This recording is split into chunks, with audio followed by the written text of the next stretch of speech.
ప్రశాంత్ వర్మ ప్రస్తుతం ఈ young director పేరు పాన్ ఇండియా లెవెల్లో మారుమోగుతోంది. తన విజన్, తన టేకింగ్కి సినిమా లవర్స్ అంతా ఫిదా అయిపోతున్నారు. మన సూపర్ హీరో హనుమాన్ని ఇండియన్ ఆడియన్స్కి సరికొత్తగా పరిచయం చేశాడు. తన యూనివర్స్లో ఇంకా 11 మంది సూపర్ హీరోలు ఉన్నారు. ఒకరి తర్వాత ఒకరిని తన సినిమాలతో పరిచయం చేయబోతున్నాడు. ఈ యంగ్ డైరెక్టర్ తాజాగా ఆదిపురుష్ సినిమాపై కీలక వ్యాఖ్యలు చేశాడు. ఆదిపురుష్ సినిమాలో కొన్ని సీన్స్ తనని బాధించాయి అంటూ చెప్పుకొచ్చాడు. ప్రస్తుతం ప్రశాంత్ వర్మ కామెంట్స్ సోషల్ మీడియాలో వైరల్ అవుతూ ఉన్నాయి. ప్రశాంత్ వర్మ సక్సెస్ఫుల్ డైరెక్టర్ అని తెలుగు ప్రేక్షకులకు బాగా తెలుసు. కానీ హనుమాన్ చిత్రంతో ఆ విషయం పాన్ ఇండియన్ ఆడియన్స్కి తెలిసిపోయింది. ముఖ్యంగా బాలీవుడ్ ప్రేక్షకులు ప్రశాంత్ వర్మ సినిమాటిక్ యూనివర్స్కి ఫ్యాన్స్ అయిపోయారు.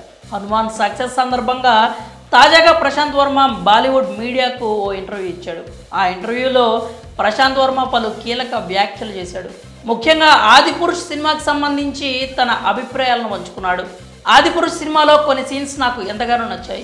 వాటిని తెరకెక్కించిన తీరు నన్ను ఆశ్చర్యపరిచింది. అయితే ఆదిపురుష్ చిత్రంలో కొన్ని సీన్స్ మాత్రం నాకు అస్సలు నచ్చలేదు. నేనైతే ఆ సీన్స్ని ఇంకా బాగా తీయగలనేమో అనిపించింది. ఆ విషయం నాకు మాత్రమే కాదు, ఏ ఫిల్మ్ మేకర్కైనా కూడా అలాగే అనిపిస్తుంది. ఆదిపురుష్ సినిమా రిజల్ట్ నా పైన అయితే ఎలాంటి ప్రభావం చూపలేదు అంటూ ప్రశాంత్ వర్మ ఆదిపురుష్ సినిమాకి సంబంధించి కీలక వ్యాఖ్యలు చేశాడు. నిజానికి హనుమాన్ టీజర్ రిలీజ్ చేసిన సమయంలో ఓం రౌత్ పై ప్రభాస్ ఫ్యాన్స్ ఫైర్ అవ్వడం చూసాం. సినిమా తీయడం అంటే ఇది అంటూ ఓం రౌత్ని ట్రోల్ చేశారు.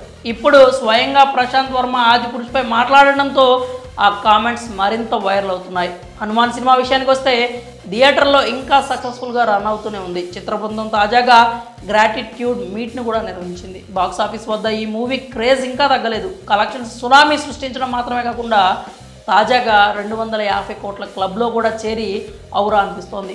చిన్న సినిమా అనే ట్యాగ్తో వచ్చిన హనుమాన్ మూవీ అన్ని పెద్ద సినిమాల రికార్డులను బద్దలు కొట్టుకుంటూ పోతోంది. మరో 4 రోజుల వరకు హనుమాన్ సినిమాకి ఎలాంటి డోకా లేదు.